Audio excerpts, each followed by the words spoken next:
Europe. Europe 1. On passe à l'économie, c'est la une du journal Les Échos ce matin et c'était une promesse de campagne d'Emmanuel Macron. Bonjour Daniel Fortin. Bonjour Jean-Philippe. Nous parlons de l'assurance chômage. Le candidat Macron voulait que les salariés qui démissionnent puissent la toucher au même titre que ceux qui sont licenciés. Il n'est pas sûr du tout que cette promesse soit tenue finalement. Oui, après le Code du travail, c'est l'autre grande réforme sociale du président Macron, créer donc une assurance chômage universelle étendue aux indépendants et aux salariés qui démissionnent. Le problème, c'est que le ministère du Travail a fait ses comptes et ça risque de coûter très cher, entre 8 et 14 milliards d'euros la première année et 3 à 5 milliards d'euros ensuite. Donc autant vous dire que cette facture a douché les ardeurs du gouvernement. Et ça veut dire, Daniel, que personne n'avait prévu un tel dérapage?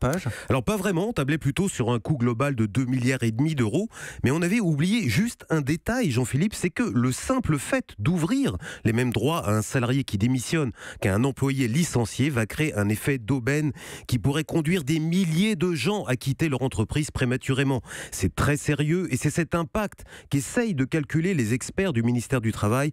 Pour l'instant, les chiffres sont inquiétants, suffisamment en tout cas pour que le gouvernement ait mis à l'étude un système d'indemnisation moins avantageux pour les démissionnaires, mais moins coûteux pour l'Unédic dont la dette, je le rappelle, approche les 40 milliards d'euros. L'éclairage de Daniel Fortin du journal Les Échos.